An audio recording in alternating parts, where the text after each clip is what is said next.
Mi nombre es Andrea Aguilar González. Una reacción química es un proceso termodinámico en el cual dos o más sustancias, a las que llamamos reactantes, reaccionan cambiando sus estructuras y sus enlaces para dar lugar a otras sustancias, que estas las llamamos productos. Por otro lado, la cinética enzimática es el estudio de la velocidad de las reacciones, en las que estas reacciones dependen de las concentraciones, de la temperatura, si hay catalizadores o no, etc. Consideremos una reacción homogénea en general, en la que A, B, C mayúsculas son los reactantes, K, L, M mayúsculas son los productos y A, B, C, K, L y M minúsculas son los coeficientes estequiométricos de sus respectivas especies. Vamos a considerar una reacción irreversible. Toda reacción tiene una velocidad y en el caso de la reacción irreversible se puede cuantificar de esta forma. La velocidad es igual a la constante de velocidad multiplicado por los reactantes elevados a un orden. Es importante mencionar que el objetivo de la cinética química es conocer la velocidad específica de la reacción y el orden al cual sucede dicha reacción. La velocidad de una reacción irreversible es igual a la constante de velocidad multiplicado por los reactantes, que están elevados a unos exponentes, y estos exponentes son los órdenes parciales de reacción respecto a estas especies.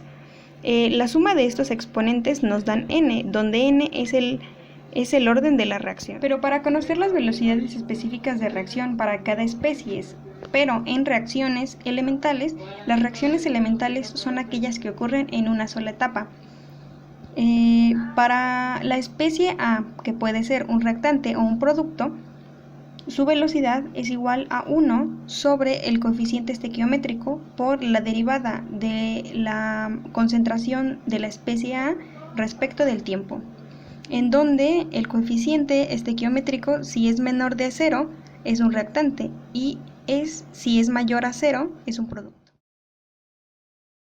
Estas se aplican para dos tipos de reacciones.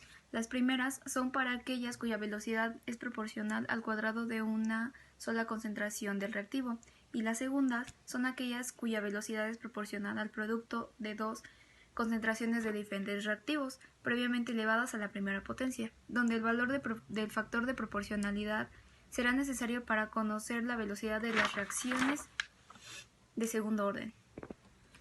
Las ecuaciones integradas de segundo orden son esta y esta. La constante de velocidad se obtiene despejando la ecuación esta, utilizando los valores del tiempo y de la concentración correspondiente del reactivo.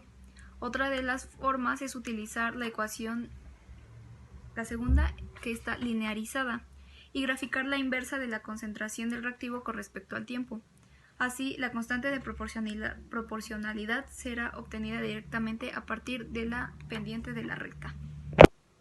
Finalmente, una vez obtenida la constante de velocidad, el tiempo de vida se puede obtener fácilmente a partir de cualquier ecuación integrada, tal y como se muestra en esta ecuación, donde el tiempo de vida de las reacciones de segundo orden siempre serán dependientes de la concentración del reactivo.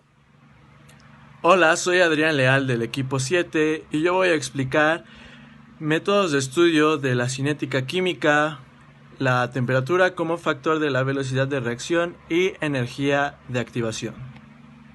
De una reacción. Bueno, para empezar vamos a tener tres conceptos claros de cinética química. La cinética química es el estudio de velocidades y mecanismos de las reacciones químicas.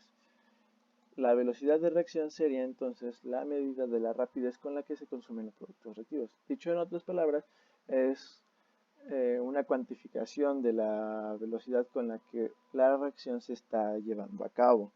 Y los mecanismos de reacción, que serían las secuencias de pasos elementales que van de los reactivos a los productos. Es decir, las transformaciones que va teniendo los reactivos para llegar a ser productos. Bueno, el objetivo de los métodos de estudio de la cinética química es 1. Definir la ecuación cinética a partir de los datos experimentales. 2. Obtener los valores de los parámetros cinéticos para poder obtener la ecuación cinética, y estos van a ser constante de velocidad, orden de reacción, primero, segundo, tercero, o la energía de activación, entre otros. Y también podemos, gracias a estas técnicas, deducir el mecanismo de reacción. Bueno, Como tal, no hay una clasificación rígida de estos métodos, sin embargo, podemos encontrarlos divididos de una forma bastante análoga. Los métodos experimentales y los teóricos, y también vamos a tener que hay reacciones lentas, reacciones rápidas, químicas y físicas. O sea, va a haber metodologías, o métodos para estos distintos tipos de reacciones, y va a haber métodos que sean químicos y métodos físicos. El primero y el más simple y sencillo, y sin embargo no es tan preciso, es la valoración volumétrica y la gravimétrica. Este determina la cantidad de una sustancia en otra. Es el principio por el cual vamos a determinar la velocidad de la reacción. Está en el análisis volumétrico, con el que podemos identificar con la titulación y determinar la cantidad de volumen requerido de una especie en solución para reaccionar con el producto de la reacción. De esta forma podemos determinar la velocidad de reacción. Y en el análisis gravimétrico, de que determina la cantidad de la especie por medio de la medición del peso. Este no es muy utilizado y es más bien específico hacia ciertos tipos de análisis de velocidad de reacción. Bueno, también tenemos la dilatometría, en el que analizamos el cambio del volumen de una disolución, como empleando un dilatómetro, y se usa en reacciones lentas. El salto de presión también se utiliza en reacciones lentas, y este es cuando en la reacción ocurre normalmente un cambio de volumen. Sin embargo, cuando ponemos condiciones adiabáticas, es decir, que no va a haber un cambio de volumen, podemos tener un cambio de presión. Y nosotros, al observar este cambio de presión, al momento de que la reacción termina y este deja de aplicar presión, entonces podemos determinar nuestra velocidad de reacción, es decir, que el sistema se relaja. Esta es una característica, así como de la anterior, de sistemas de relajación. O sea, técnicas que utilizan sistemas de relajación. Y lo podemos determinar mediante la siguiente expresión, donde tenemos claro nuestra constante de velocidad y determinada gracias a nuestra presión. Bueno, también tenemos la absorción ultrasónica, que utiliza sonido para generar perturbaciones oscilantes hacia nuestro sistema. Nuestro sistema va a generar estéresis, es decir, que este genera un campo magnético, permitiendo medir el tiempo de relajación que le toma a este. Estas ondas de sonido van a proveer una oscilación periódica de presión y temperatura. Este es más complicado, sin embargo, el intervalo de medición es más prolongado para las reacciones que lleven más tiempo. Bueno, también tenemos la fotólisis de destello. Esta se utiliza más bien en reacciones rápidas y lo que hace es aplicar un pulso de luz de gran intensidad a una disolución. Esto genera que las especies generen nuevas especies cuyas propiedades físicas o químicas puedan estudiarse, y de esta forma podamos determinar la velocidad de reacción. Estos destellos son de microsegundos y los láseres modernos incluso llegan a ser de picosegundos. ¿Y cómo lo vamos a observar? Bueno, con un detector. La radiólisis es bastante parecida a la anterior, sin embargo, esta utiliza electrones con mucha energía, es decir, que están acelerados, y estos pulsos van a ser en nanosegundos. Los electrones se van a enviar a una disolución donde va a producir radicales, y de esta forma, al igual que en la anterior con monocromadores y detectores, podemos observar los radicales y por ende podemos determinar la velocidad de reacción. La espectroscopía también puede utilizarse tanto en reacciones lentas como en reacciones rápidas. Lo que aquí vamos a utilizar es el espectro. Para medir el avance de reacción vamos a utilizar el espectro del UV y visible, espectro visible, y del infrarrojo. Vamos a tener instrumentos que van a poder medir los espectros del UV y del infrarrojo. Bueno, obviamente vamos a requerir un espectrómetro, y esto se va a basar en la ley de Lambert y Beer, es decir, de la absorbancia. Cuando nuestra muestra es más concentrada, va a tener más absorbancia. O también podemos utilizar las huellas que van a tener dependiendo de las especies que tengamos en nuestro sistema, por lo que podemos determinar si la reacción ya acabó y en cuánto tiempo le llevó. Bueno, también tenemos la fluorescencia. Cuando algo es fluorescente, este va a iluminarse, va a resaltar en nuestro sistema. Por lo tanto, podemos utilizar este grado de fluorescencia, es decir, qué tanto fluorece o qué tanto no fluorece, para observar el progreso de una reacción. La ventaja que tiene esto es que es detectable en concentraciones muy pequeñas, por ejemplo, de 10 a la menos 7. Pero esta es más aplicada principalmente en el estudio de biomoléculas, por ejemplo, cuando una reacción enzimática acaba o termina. También tenemos a la polarimetría. Esta se emplea en reacciones que presentan un cambio quiral, es decir, que principalmente lo utilizamos en biomoléculas o cambios conformacionales de las proteínas. Se basa en la capacidad rotatoria que tienen estos compuestos ópticamente activos y que dependen de su entorno, es decir, de la reacción que se está llevando a cabo en estos casos.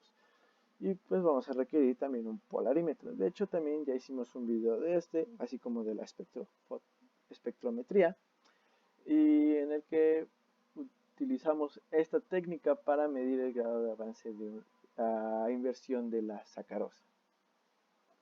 También utilizamos las resonancias magnéticas nucleares. Esta también se utiliza para reacciones rápidas y se puede usar como una técnica analítica donde la intensidad de la señal es una medida de la concentración de la especie y el problema es que se requiere en cantidades de reactivo elevadas, es decir, no podemos utilizar trazas aquí, ya que necesitamos de 0.05 a 0.25 molar.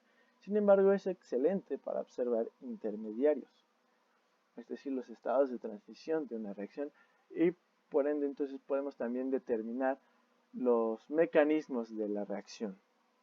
La potenciometría, en este vamos a identificar los cambios en el pH que tenga nuestro sistema, y este se va a basar en el cambio de la concentración del protón de una reacción, y puede usarse cualitativamente para comprender también los cambios de la reacción.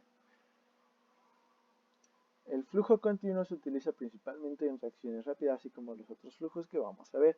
En este método se mezclan los reactivos y se observa la reacción desde un punto fijo.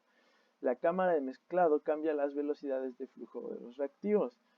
El problema de este método es que requiere grandes cantidades de reactivos, sin embargo tiene una resolución bastante pequeña, es decir, de 1 a 0.01 milisegundos.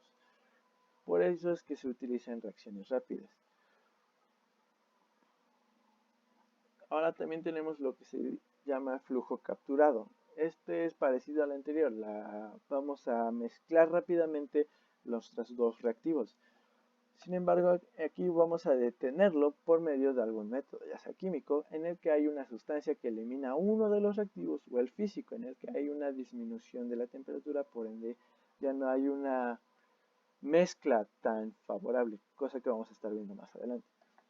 Se hacen tiempos predeterminados por la distancia a la cámara de mezclado y los flujos de las sustancias, es decir, qué tan rápido estamos suministrando estos reactivos a la mezcla.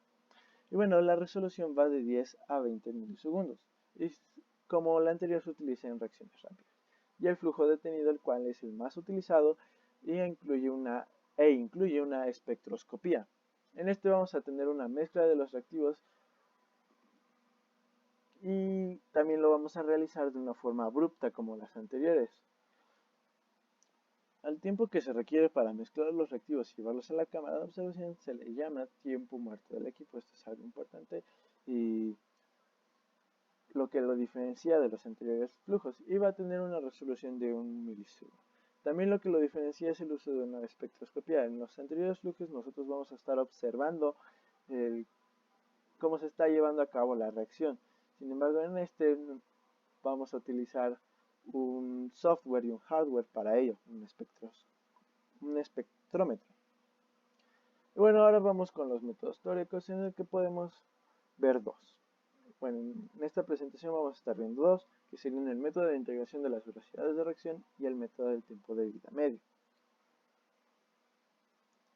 El método de integración de las velocidades de reacción es un sistema de ensayo y error, perdón por la errata, en el que vamos a determinar el orden de reacción.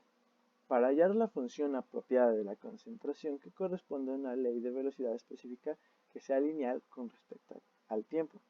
Es decir, que vamos a utilizar una fórmula para obtener nuestro orden de reacción dependiendo de la ley de velocidad específica que tengamos para primer orden, segundo orden o tercer orden. Y esto, al momento de graficarlo con respecto al tiempo, si es lineal, entonces quiere decir que probablemente esa sea nuestro orden de reacción. Para esto vamos a utilizar tres pasos. Suponemos el orden de reacción y vamos a integrar la ecuación de balance de moles. Después calculamos la función de concentración resultante y lo vamos a graficar en función del tiempo. Si la gráfica es lineal, entonces es probable que sea el orden, y si no lo es, entonces probamos con otro orden. Aquí tenemos las fórmulas que tenemos para la cinética de primer orden, la de segundo orden y la de tercer orden. Estas son las fórmulas que tenemos que graficar en función del tiempo. Y si obtenemos una línea recta, entonces eso quiere decir que nuestro orden si es de primer orden, o de segundo orden, o de tercer orden. Ahora vamos con el método de tiempo de vida medio. Este se puede definir como el tiempo necesario para que haya reaccionado la mitad de su concentración inicial. Y lo vamos a representar con este símbolo, tiempo con subíndice 1/2. En una reacción de primer orden, la ecuación va a ser velocidad es igual a la constante de velocidad por la concentración de nuestra especie.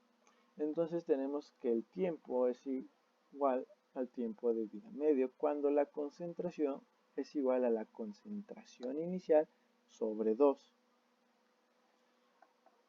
Ahora, usando la fórmula logarítmica para las reacciones de primer orden, que aquí la tenemos, tendremos que logaritmo natural de cociente de nuestra concentración de la especie inicial sobre 2 va a ser igual al logaritmo natural de nuestra concentración de la especie inicial menos la constante de velocidad por el tiempo de vida medio.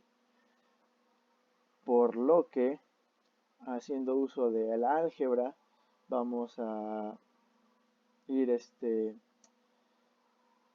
despejando nuestra fórmula, como lo podemos ver aquí, hasta ir despejando lo que queremos, que es el tiempo de vida medio. Y de esta forma podemos observar que el tiempo de vida medio va a ser igual al logaritmo natural de 2 sobre la constante de velocidad para las reacciones de primer orden. Así podemos observar que el tiempo de vida medio es independiente de la concentración inicial para el caso de las reacciones de primer orden, porque no tenemos en nuestra fórmula la concentración de nuestra especie inicial. También se evidencia que la constante de velocidad específica tiene dimensiones de tiempo menos 1. Muy bien. Ahora, aquí tenemos las fórmulas para la cinética de primer orden, que es la que acabamos de despejar. Y también tenemos la cinética de segundo orden y la cinética de tercer orden, en la que también podemos observar que en estos casos sí vamos a tener una dependencia en la concentración de nuestra especie. Y también podemos observar que las dimensiones del tiempo siguen iguales, o sea, del tiempo a la menos 1, porque la constante de velocidad está abajo en nuestro cociente. Muy bien. Ahora, continuando con el siguiente tema, vamos con la temperatura como factor en la velocidad de reacción. Para esto vamos a explicar primero algo importante, la teoría de colisiones. Esta teoría dicta o menciona o explica que una reacción bimolecular elemental ocurre cuando dos moléculas de reactivos colisionan con suficiente energía y con la orientación adecuada. Esto nos lleva a que para que una reacción suceda, las moléculas entonces deben colisionar. Colisionar ¿cómo? Con suficiente energía y la orientación adecuada para que puedan enlazarse. Por este motivo, la temperatura influye en la velocidad de reacción, porque una mayor temperatura implica una mayor energía cinética, es decir, que le va a aportar energía a la colisión, y esto provocaría que la mayoría de las colisiones se den con la energía suficiente. Aunque no se den con la orientación adecuada, realmente lo que provoca que una reacción se dé es en realidad que las colisiones se den con suficiente energía, porque la orientación va a ser aleatoria. Sin embargo, lo que sí podemos cambiar va a ser la energía con la que ésta se dé. Y si no se da con suficiente energía, esta simplemente rebota y no... O sea, esta colisión hace que las moléculas reboten y no se dé ninguna reacción, ningún enlace. Ahora, ¿cómo vamos a poderlo apreciar? Bueno, con nuestra curva de Maxwell-Boltzmann. La distribución de energía cinética de las moléculas a una determinada temperatura viene dada por estas curvas. Aquí está el ejemplo que vamos a explicar aquí en esta diapositiva. El área bajo la curva va a ser proporcional al número de moléculas. Como podemos ver, aquí tenemos que para arriba, en el eje de la Y o en el eje vertical, vamos a tener la fracción de moléculas que tienen una cierta energía cinética. Y aquí en el eje horizontal vamos a tener la cantidad de energía cinética que tenemos. Vamos a tener que la temperatura 2 va a ser mayor a la temperatura 1, cosa que no se ve en el gráfico, pero sí lo tenemos aquí establecido. Esto es importante. El área total es la misma para temperatura 1 y temperatura 2. Sin embargo, las áreas coloreadas representan el número de moléculas con energía mayor que la energía de activación que vamos a estar explicando más adelante. Pero esto es importante para que ocurra la reacción, es decir, superar esta energía. A una temperatura 1, una cierta fracción de moléculas poseen suficiente energía para reaccionar, es decir, en nuestra curva de la temperatura 1 vamos a ver que la fracción, es decir, verticalmente, de la fracción de nuestras moléculas sí tienen más energía que la energía de activación. Aquí la podemos ver en esta área coloreada. Sin embargo, a una temperatura 2 que es mayor, hay una mayor fracción de moléculas que poseen más energía que nuestra energía de activación. ¿Y esto cómo lo podemos aplicar matemáticamente y para nuestra cinética química? Bueno, con la ecuación de Arrhenius. La mayoría de las reacciones representan el mismo tipo de dependencia hacia la temperatura, lo que condujo a Arrhenius a deducir la siguiente ecuación. La constante de velocidad va a ser igual a al factor de frecuencia por E, que sería una constante elevada a estos valores. Esta es la ecuación, en donde A y energía de activación, eso es lo que significa EA, son los parámetros de Arrhenius de la reacción. A va a ser nuestro factor de frecuencia o factor preexponencial, lo que va a tener en cuenta la frecuencia de las colisiones, obviamente en una orientación adecuada, es decir, colisiones que terminan siendo un enlace. Y EA, como ya mencioné, va a ser nuestra energía de activación que vamos a estar explicando más adelante. T va a ser nuestra temperatura en Kelvin, R va a ser nuestra constante de los gases ideales y K va a ser nuestra constante de velocidad. Va bien, vamos a explicar qué es la energía de activación. El principio va a ser que, como ya explicamos anteriormente, las reacciones se deben a choques entre moléculas. Para que exista la reacción debido a estos choques, las colisiones deben ser de una forma adecuada, es decir, en una posición adecuada y también con la energía suficiente. Es decir, que la colisión debe cumplir estos requisitos para ser efectiva. ya dije, en la orientación adecuada y la energía cinética total de la molécula, es decir, esta es la energía que requiere la colisión para que pueda terminar siendo un enlace o para que pueda reaccionar. La energía cinética total de la molécula debe superar un cierto umbral mínimo. ¿Y cuál es este umbral? Para ello tenemos aquí nuestro perfil de energía potencial. La energía que debe superarse es la energía potencial. Aquí tenemos una gráfica para que podamos explicarlo mejor. Esta es nuestra energía potencial. Aquí tenemos nuestros reactivos y aquí tenemos nuestros productos.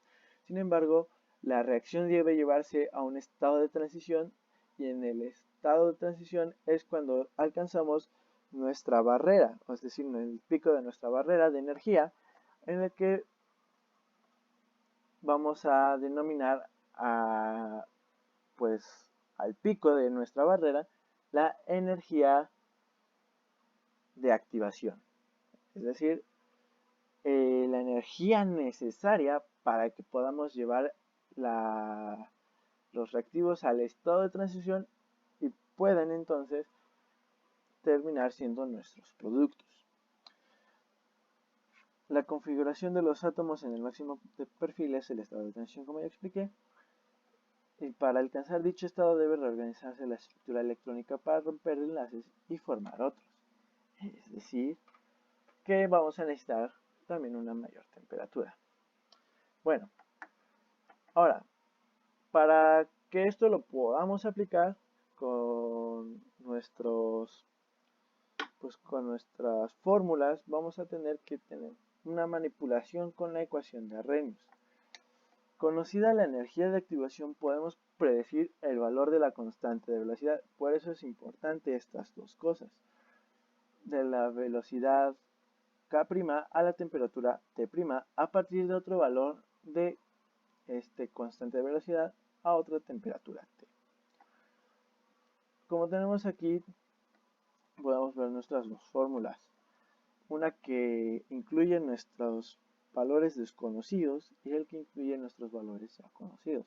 Aplicando la álgebra podemos despejar entonces nuestra fórmula con la que podemos nosotros obtener nuestra velocidad, nuestra constante de velocidad a nuestra temperatura T, sustituyendo los valores que sí tenemos, en el que aquí tenemos nuestra constante de velocidad, la energía de activación, la constante de los gases ideales y aquí tenemos pues nuestras temperaturas. Ahora bien, si queremos obtener por otro lado la energía de activación, si conocemos estas constantes de velocidades y estas temperaturas, también podemos utilizar esta fórmula para obtener la energía de activación. Eso sería todo por mi parte. Aquí están las referencias por si quieren investigar más acerca del tema. Y continuamos con mi compañero. Los objetivos de esta práctica son reconocer que uno de los factores que afectan la velocidad de una reacción química es la temperatura y también asociar un determinado valor de energía de activación a la reacción, así como también reconocer cómo es que funcionan las ecuaciones de segundo orden. Mi nombre es César Agustín Ramírez Díaz y comenzaré con la hipótesis. Como hipótesis se espera que se logre la reacción entre el persulfato de potasio y el yoduro de potasio. Como segunda parte y más importante es que la velocidad de reacción del persulfato de potasio y el yoduro de potasio se verá duplicada al aumentar la temperatura en 10 grados centígrados. La primera parte se realizará en 25 y después en 35. En el diagrama de trabajo. Para el diagrama de trabajo va a estar constituido por dos etapas. La etapa 1 va a ser la obtención de datos para el cálculo de constante de velocidad, la K1, a una temperatura de 25 grados centígrados. Vamos a comenzar con el recirculador del baño fijado a la perilla reguladora y esta va a estar a 25 grados centígrados. Tendremos dos matraces. El matraz 1 será un matraz Erlenmeyer de 125 mililitros y va a contener 50 mililitros de yoduro de potasio a una concentración del 0.04 molar. Mientras que en el matraz 2, que también será un Erlenmeyer de 125 mililitros, vamos a tener 50 mililitros de persulfato de potasio a una concentración de 0.04 molar. Esto se va a llevar a un termostato a temperatura constante de 25 grados centígrados y se va a esperar el equilibrio térmico. Posteriormente, el contenido del matraz 1 se va a agregar al contenido del matraz 2, es decir, vamos a hacer reaccionar el yoduro de potasio con el persulfato de potasio. Aquí es donde va a comenzar la reacción y desde entonces se debe de comenzar a tomar. En cuanto comienza la reacción, se comienza a tomar el tiempo. La temperatura se debe mantener constante a 25 grados centígrados y posterior a esto se deben de tomar alícuotas de 10 mililitros cada 6 minutos.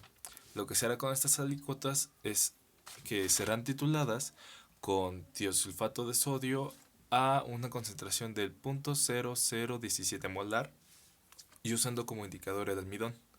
Esto se va a repetir 7 veces. Para la segunda etapa, la etapa 2, se van a obtener los datos para el cálculo de constante de velocidad 2 a una temperatura de 35 grados centígrados, perdón. Y el procedimiento va a ser exactamente el mismo. Sin embargo, esta vez se hará el procedimiento de 35 grados centígrados. Ahora, para la resolución del ejercicio, supongamos que tenemos esta reacción en un medio acuoso entre iones de persulfato y iones yoduro, como se muestra en la imagen. Ahora, la velocidad sería igual a B igual a la K por la concentración de iones persulfato y los iones yoduro. Ahora, se supone que sería una reacción del tipo A más B igual a otros productos. Y para mostrar, la velocidad es igual a menos 1 sobre el coeficiente estequiométrico de A por la derivada de la concentración de A respecto del tiempo, que es igual a 1 sobre el coeficiente estequiométrico de B por la derivada de la concentración de B respecto del tiempo, que sería igual a la constante por la concentración de A por la concentración de B. O puede ser una reacción del tipo igual a B más otros productos. Y básicamente responde al mismo tipo de la ecuación de velocidad. Velocidad igual a K por la concentración de A por la concentración de B. Esto simplemente tiene que ser integrado por la técnica que sea necesaria, por el modo que sea necesario y se podrá obtener. Y bueno, yo voy a explicar el artículo que escogimos en relación al tema principal de esta práctica. Y bueno, el título de este artículo es el estudio de la bioabsorción de cadmio 3 y plomo 2 usando como absorbente el Nostoc Sphericum Voucher. Y bueno, es que en este artículo se evaluó la capacidad de bioabsorción del Nostoc Sphericum Voucher, un microorganismo que en Perú es conocido comúnmente como cushuro, y este es una alga que al principio forma colonias esféricas de textura coriácea membranosa de color verde, envuelta por una capa firme externa que luego posteriormente se aplana. Y bueno, principalmente en este experimento, el artículo describe que se utilizaron distintos métodos para medir la velocidad y la cantidad de absorbancia del plomo y del cadmio de esta alga. Y bueno, las concentraciones de plomo y de cadmio se determinaron por espectroscopía de absorción atómica. Y bueno, la cinética de bioabsorción del cadmio 2 y del plomo 2 se ajustaron a un modelo de pseudosegundo orden. Y bueno, es que la reacción de segundo orden nos indica que deben de entrar dos reactantes para dar un producto, y es que esto es lo que ocurre con el Nostoc, o lo que ocurrió en el experimento que hicieron con el Nostoc como absorbente y el cadmio como absorbato. Y es que el cadmio y el plomo se unen con el Nostoc o con los elementos o con los compuestos del Nostoc para dar un producto en donde la superficie del Nostoc o de la alga que ocuparon va a contener el mismo plomo y el mismo cadmio que se absorbieron por estas mismas. Y bueno, como resultados obtuvieron que el modelo de isoterma de segundo orden que utilizaron obviamente resultó significativo para poder describir la bioabsorción de esta alga del plomo y la capacidad bioabsorbativa específica máxima del plomo del alga Kushuro fue de 185.89 miligramos por gramo. Entonces, la verdad se me hizo pues muy interesante este artículo porque su relación, o más bien por su relación tan estrecha con la biotecnología, ya que pues fue un microorganismo o más bien una alga la que ocuparon en este proyecto de investigación para poder ver si esta podía servir como absorbente del plomo, que es una sustancia pues como ya sabemos bastante tóxica y que tiene un potencial dañino muy grande para el ser humano. Pues bueno, en conclusión creo que es bastante importante aprender cómo funcionan y cómo utilizar las ecuaciones de segundo orden en la cinética química también, para poder así utilizar, como en este artículo lo hicieron, pues estas herramientas y de poder determinar la funcionalidad de ciertas plantas, de ciertos microorganismos o seres vivos que tengan potencial biotecnológico.